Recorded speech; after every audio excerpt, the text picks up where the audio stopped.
Some say that ever 'gainst that season comes, wherein our Saviour's birth is celebrated. This birth of dawning singeth all night long, and then, they say, no spirit dare stir abroad.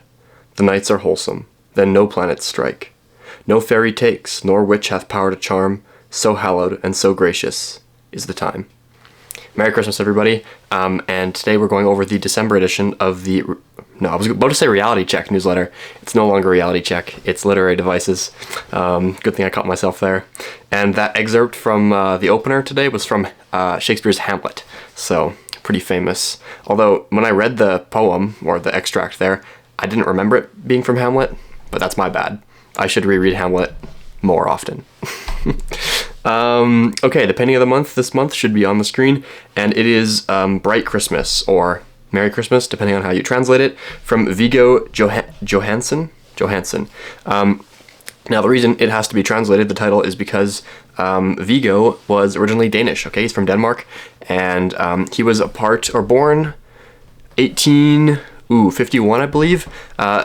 Today's newsletter is on a bit of a 19th century kick. Almost all of the important people from today are from 19th century, as many important people are.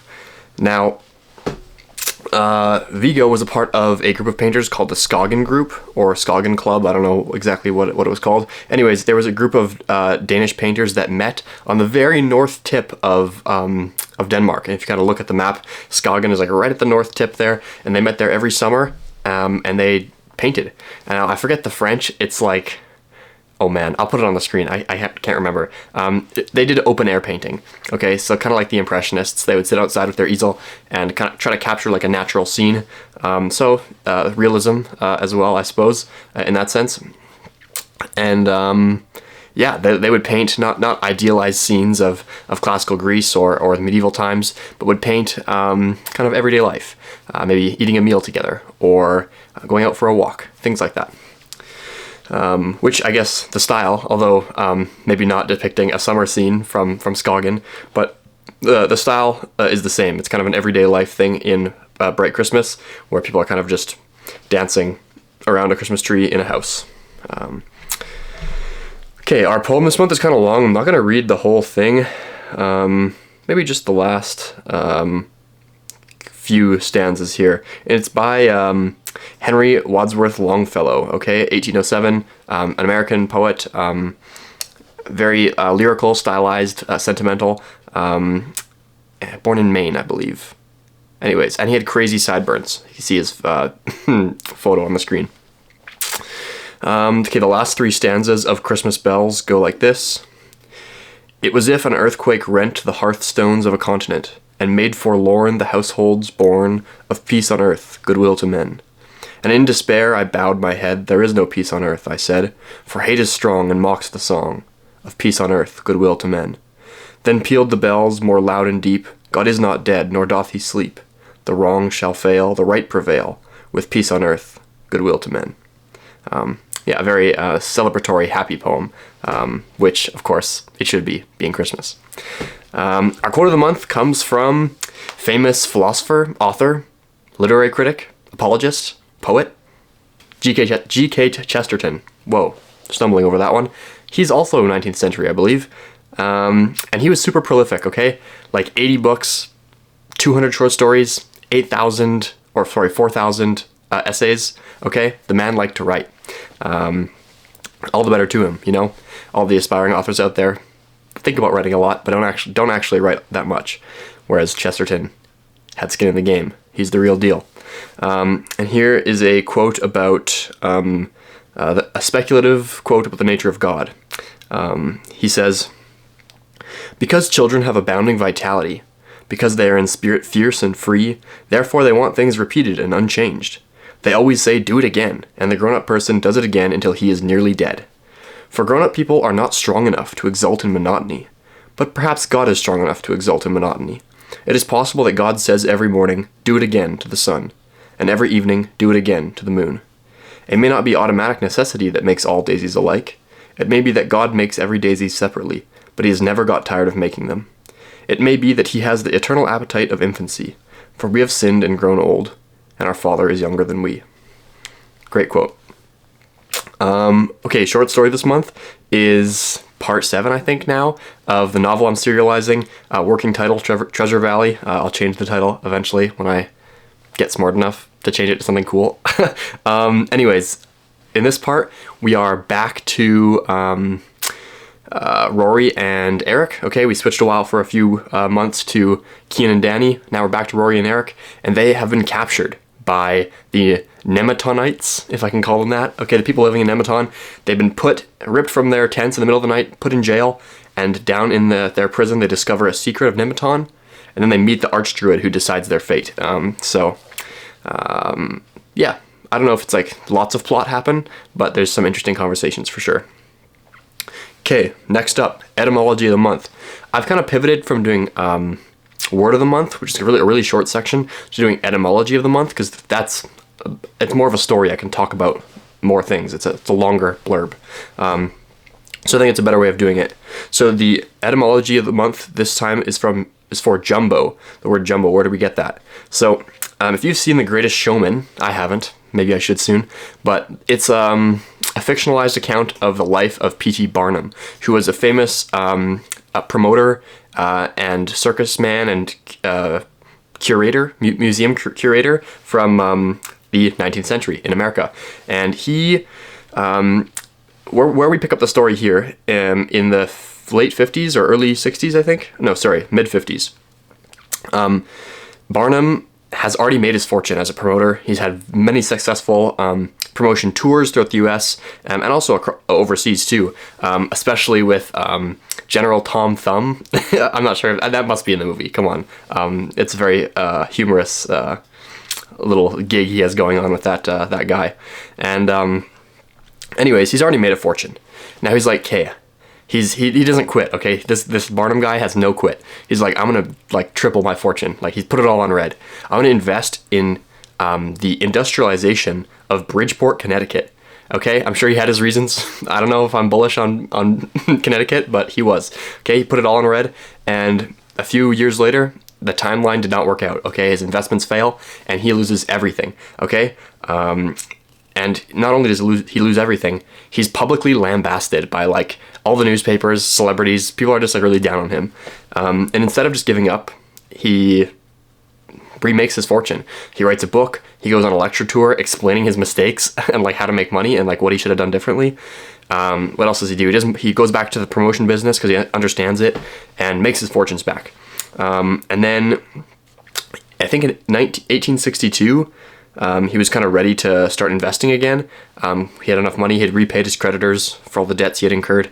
And he rebuilds his museum, or he reopens his famous museum, and he expands it very rapidly. But unfortunately, it burns down in 1865, 3 years later.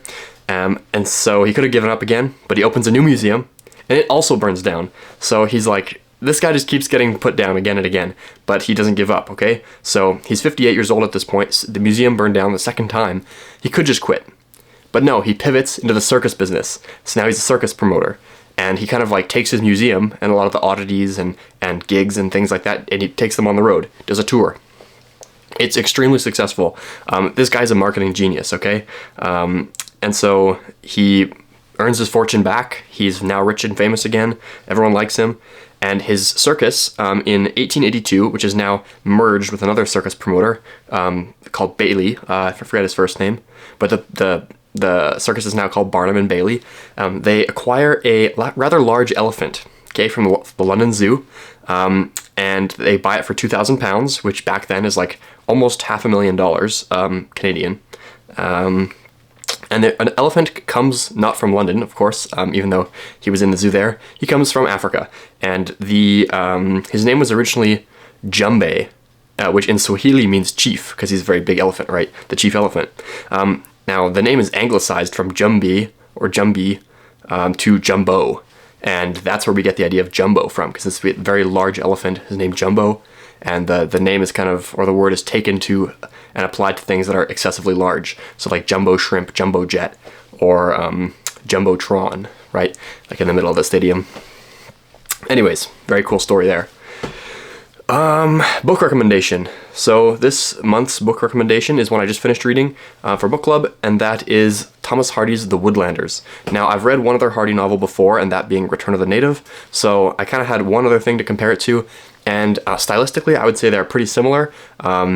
They're very kind of novels of place, where like the environment kind of helps shape the plot and the mood of the characters, and it's also similar in the sense that it's kind of tragic and austere, and it's also, thirdly, similar because the novel starts slowly, but then as characters make decisions and things happen, you're like, is this a good book? And then as you reach the middle and then the last third of the book, everything is like, it's like a snowball rolling faster and faster, and like all people's decisions from earlier in the novel kind of all come to some sort of, what's the right word? Not symphony. What's the word I'm thinking of? Finale, I guess. That's not quite it either. But anyways, they all come together at the end, and everyone's kind of a victim of fate by the end of the novel. Yeah, and another thing I really liked about The Woodlanders is that it has a very honest portrayal of like romantic relationships, like the realities, and it treats certain realities very honestly and objectively, kind of like it's very realistic, I think. Like the reality is sometimes people are dishonest and they cheat. The reality is sometimes people are jealous. The reality is that you're kind of going to get screwed if you don't stand up for what you want. So anyways, and also, yeah, comparing it to Return of the Native, I think I liked The Woodlanders a bit more, but both were good. Okay, is this the last blurb here? Second last blurb is a music recommendation, okay? I try to keep it to classical music, so another classical piece this month. And the story goes like this, okay? So there's this literary critic named Yuri Tinyanov, hard to say, Russian.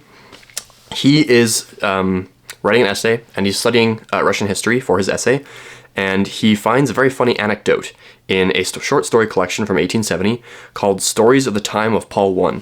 Okay, and so he takes one of these anecdotes from this collection, and he uses it as the foundation for his own novella of the same general theme, and he calls it Lieutenant Kihei. Okay, I think I'm saying that right. Kihei. He publishes this in 1928. Okay, so this is going to be one of the ones that isn't 19th century in the newsletter. But anyways, so in the eventual film version that's adapted from this novella, it's very humorous. So there's this I guess, yeah, this is the Russian Tsar, who has these clerks, and the clerks are doing their paperwork, and one of them makes a mistake, okay?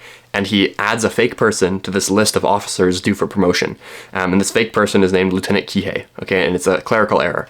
Now, rather than admit to the mistake, the Tsar's advisors kind of just keep up this farce of this fake person rather than admit that they had made an error. And so they start blaming things on him. So one night somebody yells or like screams, it wakes up the emperor. Okay, this is like a big no-no. You can't wake the emperor while he's sleeping. And so the people blame it on Lieutenant Kihei. So he's flogged and then shipped off to Siberia again. He's not actually there. Some excuse is always given for his absence from these different events. But then, what's her name? The princess Gagarina. I'm probably pronouncing that wrong. She asks him to be brought back. He was wrongfully convicted or whatever. So he's brought back from Siberia, and then he's married to the princess, and then eventually the Tsar is like, hey, I want to meet this servant of mine, and then again, rather than admit to the error, his advisors are like, oh, well, he died in battle. And so they have this big lavish funeral, and they have a closed casket, and no one's inside. So it's very funny. Anyways, more historical background is that when this movie or this novella was adapted to film, they had just kind of made the switch from silent films that had like live music accompaniment to recorded music. So they figured out this new technology where they could record music and film onto the same strip of film, and so everything was synchronized perfectly, and it was pre-recorded, so no need for like a live band. It's cheaper, right? But this is one of the very first what do you call it? Sound films. It's one of the first sound films in the USSR at this time, so they want to make sure that the soundtrack is really good to like convince the public to come see this movie. So the people in charge kind of find this guy named composer Sergei Prokofiev. I'm sorry, I can't pronounce Russian names very well. Anyways, he's kind of was, I don't know if he was fleeing the USSR, but he had left Russia for like 15 years, stayed in the US and across Europe, and he kind of comes back to Russia to work on this project, because it's kind of, they're expecting it to be like a big thing, right? One of the first sound films. And so he kind of reconnects with his Russian roots and includes a lot of like Russian themes and elements into his compositions for this movie. And during the scene that Lieutenant Kihei is like banished to Siberia and sent off, he's sent off in like a traditional Russian sled called a troika. And during that part of the movie, this composition by Sergei plays called Troika. And it has since now become kind of a standard piece in every sort of classical music repertoire during wintertime. So yeah, there's a link in the newsletter for you to listen to it. I think it's like 2.5 minutes. It's pretty good. Okay, last up, the last blurb here is, it's supposed to be like a creative writing tip. I can't find creative tips every month, but this is kind of adjacent to that.